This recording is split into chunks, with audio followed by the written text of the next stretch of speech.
Assalamualaikum warahmatullahi wabarakatuh. Halo semua, di video kali ini aku akan membahas suatu kode program yang merupakan penugasan pemrograman dasar SK1, yaitu input, output, dan selection. Nah, di kode program kali ini akan membuat sebuah sistem akademik. Oke, kita langsung saja masuk ke dalam kode programnya. Di baris pertama ada import Java Util Scanner. Jangan lupa setiap kita melakukan suatu scanner harus menggunakan import. Karena fungsi dari import sendiri adalah untuk mengimport suatu scanner dalam kode Java. Kemudian di sini saya meletakkan komentar nama dan name. Lalu ada public class sistem akademik. Nah, pada public class ini penamaannya harus sama dengan nama file yang telah kita bikin. Misalnya di sini nama file yang telah saya buat yaitu sistem akademik. S-nya besar, A-nya besar, berarti public class-nya juga harus sama persis. Kemudian jangan lupa menggunakan kurung kurang.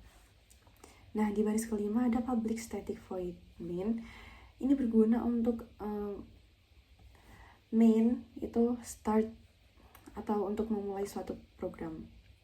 Kemudian di sini ada deklarasi name, dan alfabet yang mana tipe datanya merupakan tipe data string. Kemudian ada variable score yang mana tipe datanya merupakan double. Di sini scanner yang saya buat adalah dengan nama input. Kemudian di sini program akan memunculkan sebuah output selamat datang di sistem akademik. Pada baris selanjutnya output Filkom UB. Kemudian pada baris selanjutnya ada sama dengan garis sama dengan. Lalu pada baris selanjutnya di sini program akan memunculkan sebuah output, masukkan nama mahasiswa. Nah, di sini kenapa sih kok pakai print, kok tidak pakai print line? Karena program meminta pengguna untuk memasukkan suatu input yang berada di sebelahnya output ini, masukkan nama mahasiswa. Input yang diberikan oleh pengguna akan disimpan dalam variabel name. Kemudian di baris selanjutnya akan muncul output masukkan nama mahasiswa, yang mana nantinya input pengguna akan dimasukkan ke dalam variabel name. Kemudian ada output masukkan nilai angka mahasiswa, dan input pengguna akan disimpan ke dalam variabel score. Kemudian kita masuk ke dalam selection. Di sini ada if pertama, kondisi if pertama. Di sini ada kondisi apakah skor lebih besar sama dengan 0 dan apakah skor kurang dari sama dengan 100. Nah, ketika suatu kondisi itu memenuhi, maka dia akan langsung lanjut ke kondisi if yang kedua, yaitu apakah skor lebih besar dari 80. Jika iya, maka akan memunculkan proses alfabet yaitu A. Lalu jika pada kondisi pertama ini salah, maka akan dimasukkan ke kondisi yang kedua, yaitu kondisi else if. Apakah skor lebih besar dari 75? Jika iya, maka akan melakukan proses alfabet yaitu B+. Kemudian yang selanjutnya, jika pada kondisi else if yang tadi belum terpenuhi, maka akan lanjut ke proses yang selanjutnya, yaitu else if apakah skor lebih besar dari 69. Jika iya, maka akan memunculkan suatu proses alfabet sama dengan B. Jika masih belum terpenuhi juga, maka akan dilempar ke kondisi yang selanjutnya, yaitu else if apakah skor lebih besar dari 60. Jika iya, maka akan memunculkan proses alfabet C+. Kemudian jika masih belum juga, maka akan dimasukkan ke kondisi yang selanjutnya, yaitu else if apakah skor lebih besar dari 55. Jika iya, maka akan memunculkan suatu proses alfabet yaitu sama dengan C. Kemudian jika masih belum terpenuhi juga, maka kita lanjut ke kondisi yang selanjutnya, yaitu kondisi else if apakah skor lebih besar dari 50.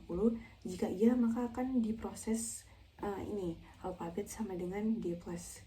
Kemudian jika masih belum terpenuhi atau masih bukan termasuk kondisi yang sebelumnya, maka akan masuk ke kondisi yang selanjutnya, yaitu else if apakah skor lebih besar dari 44. Jika iya, maka akan diproses dalam ini alfabet sama dengan D. Kemudian jika bukan termasuk dari kondisi yang dari if apakah skor lebih besar dari 80 sampai F else skor apakah skor lebih besar dari 44, maka akan dimasukkan ke kondisi else dan akan memunculkan proses alfabet sama dengan if. Nah, lalu jika sudah selesai melakukan proses if else if yang di dalam if, maka akan memunculkan sebuah output identitas mahasiswa. Kemudian pada baris selanjutnya ada nama mahasiswa plus variabel name. Kemudian di baris selanjutnya akan memunculkan output name mahasiswa plus name. Nah, name dan name ini nantinya akan muncul sesuai input yang diinginkan oleh pengguna.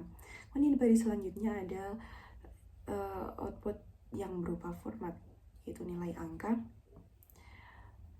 Kemudian variabel score. Kenapa di sini ada %2f? Nah, ini artinya nanti akan setiap skor yang dimasukkan oleh pengguna nantinya akan menghasilkan 2 angka di belakang koma. Jadi di sini menggunakan printf bukan printline. Kemudian di baris selanjutnya akan munculkan output nilai huruf plus alfabet. Nah, alfabet ini tergantung dari input skor yang dimasukkan oleh pengguna yang nantinya akan diproses ke dalam if else if ini. Nah, else ini merupakan bagian dari if yang pertama tadi. Jika skor tidak lebih besar dari sama dengan 0 dan skor tidak kurang sama dengan 100, maka larinya akan ke else.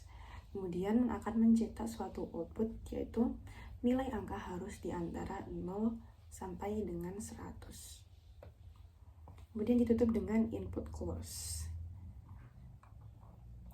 Sekarang coba kita jalankan.